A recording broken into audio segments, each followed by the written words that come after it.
ನವಜಾತ ಶಿಶುಗಳಿಗೆ RSP virus attack ಆದರೆ danger. ಹೃದ್ರೋಗ ಇರುವ ಮಕ್ಕಳಿಗೂ ಕೂಡ ಅಪಾಯ ಗ್ಯಾರಂಟಿ. ಬೆಂಗಳೂರು, ಕೋಲ್ಕತ್ತಾ, ಮುಂಬೈನಲ್ಲೂ ಕೂಡ ಈ ವೈರಸ್ ಕಂಡು ಬಂದಿತ್ತಂತೆ.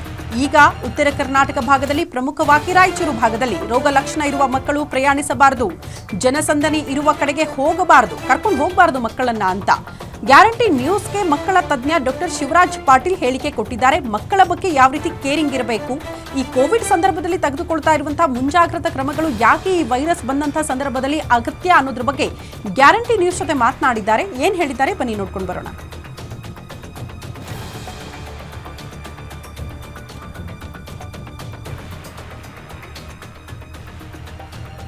ಕಳೆದ 10 ದಿನಗಳ ಹಿಂದಷ್ಟೇ ಕೂಡ ಇಲ್ಲಿವರೆಗೂ ಕೂಡ ಹವಾಮಾನ ವೈಪರ್ಯ ಹಿನ್ನೆಲೆಯಲ್ಲಿ ಸಾಕಷ್ಟು ಮಕ್ಕಳಲ್ಲಿ ಕೂಡ ಕೆಲವು ವೈರಸ್ಗಳು ಕಂಡು ಬರ್ತಾ ಇರುವಂಥದ್ದು. ಇದರಿಂದಾಗಿ ಪೋಷಕರು ಕೂಡ ಆತಂಕಗೊಳಗಾಗಿ ಇವತ್ತು ಮಕ್ಕಳ ತಜ್ಞರಲ್ಲಿಯೂ ಕೂಡ ಸಾಕಷ್ಟು ಕ್ಯೂ ನಿಂತು ಮುಂಜಾನೆಯಿಂದ ಕೂಡ ಇವತ್ತು ಚಿಕಿತ್ಸೆ ಪಡೆಯುವಲ್ಲಿಯೂ ಕೂಡ ಸಾಕಷ್ಟು ಜನರು ಇದಾಗಿರುವಂಥದ್ದು. ಅದರ ಜೊತೆಗೆ ಯಾವೆಲ್ಲ ವೈರಸ್ಗಳು ಅಟ್ಯಾಕ್ ಆಗ್ತಾ ಇದೆ, ಮಕ್ಕಳಲ್ಲಿ ಯಾವೆಲ್ಲ ರೋಗಗಳು ಕಂಡು ಬರ್ತಾ ಇದೆ ಅನ್ನೋದಕ್ಕೆ ಮಕ್ಕಳ ತಜ್ಞರು ಕೂಡ ನಮ್ಮ ಜೊತೆಗೆ ಇದ್ದಾರೆ.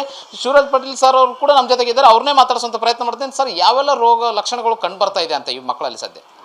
ನೆಗಡಿ, ಜ್ವರ, ಶೀತ, ಕೆಮ್ಮು ಮತ್ತು ಉಸಿರಾಟ ತೊಂದರೆ ಕಳೆದ 15-20 ದಿನದಿಂದ ಬರ್ತಾ ಇದೆ. ಬಟ್ ಹೆಚ್ಚಿನ ಪ್ರಮಾಣದಲ್ಲಿ ನಾವೇನು ಮಳೆ ಬಂದಾಗ ಅಥವಾ ಈ ಥರ ತಂಪು ವಾತಾವರಣ ಬಿಟ್ಟಾಗ ನೋಡ್ತಾ ಇದ್ವಿ. ಅದರಿಂದ 4ರಿಂದ 5 ಪಟ್ಟು ಜಾಸ್ತಿ ಆಗೋದ್ರಿಂದ ನಮಗೆ ಸ್ವಲ್ಪ ಆತಂಕ ಆಗಿದೆ.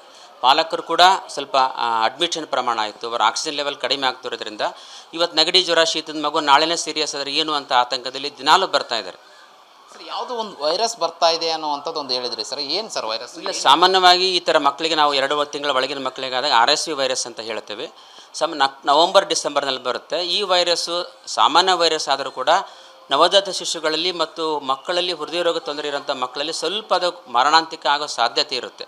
ಆ ಕಾರಣದಿಂದ ನಾವು ಸರ್ಕಾರಕ್ಕೆ ಇದನ್ನು ಐಸೋಲೇಟ್ ಮಾಡಬೇಕು. ಕೋವಿಡ್ ಮಾದರಿಯಲ್ಲಿ ನಾವು ಮೂಗಿನ ದ್ರವವನ್ನು ತೊಗೊಂಡ್ಬಿಟ್ಟು ಇದು ಎಪಿಡೆಮಿಕ್ ಅಂತ ನಾವು ನಾವು ಪ್ರೂವ್ ಮಾಡಿದಾಗ, ಸಾಂಕ್ರಾಮಿಕ ರೋಗ ಅಂತ ನಾವು ಪ್ರೂವ್ ಮಾಡಬೇಕಾದ್ರೆ ಒಂದು 10% ಮಕ್ಕಳಲ್ಲಿ ಇದನ್ನು ನಾವು ಕಂಡುಹಿಡಬೇಕಾಗತ್ತೆ. ಆವಾಗ ಸರ್ಕಾರ ಸನ್ನದ್ಧರಾಗಲಿಕ್ಕೆ ಅನುಕೂಲ ಆಗುತ್ತೆ. ಸರ್, ಇಂಥದ್ದು ಮಕ್ಕಳ ಪೋಷಕರಿಗೆ ಯಾವೆಲ್ಲ ರೀತಿ ಜಾಗೃತಿ ಇರಬೇಕಂತ ಒಂದು ಎಚ್ಚರಿಕೆ ಕೊಡ್ತೀವಿ. ಇದರಲ್ಲಿ ಮಕ್ಕಳು ಪ್ರಯಾಣ ಮಾಡೋದು ತಪ್ಪಿಸಬೇಕು. ಅತ್ಯಂತ ಜನನಿಬಿಡ ಪ್ರದೇಶದಲ್ಲಿ ಮಕ್ಕಳನ್ನ ಕರ್ಕೊಂಡು ಹೋಗಬಾರ್ದು. ಶಾಲೆಗಳಲ್ಲಿ ನೆಗಡಿ ಕೆಮ್ಮಿರೋಂಥ ಮಕ್ಕಳಿದ್ರೆ ಮಕ್ಕಳನ್ನ ಒಂದು ವಾರದ ಮಟ್ಟಿಗೆ ಶಾಲೆಗೆ ಕಳಿಸ್ತಿರೋದು ಒಳ್ಳೆಯದು. ಒಂದು ಮಗುಗೆ ಮನೇಲಿ ಕೆಮ್ಮಾದರೆ ಆ ಮಗುನ ದೂರ ಇಡೋದು ಅಥವಾ ಮಾಸ್ಕ್ ಏನಾದರೂ ಹಾಕೊಳ್ಳೋಂಥ ಇದನ್ನು ಮಾಡಬೇಕು.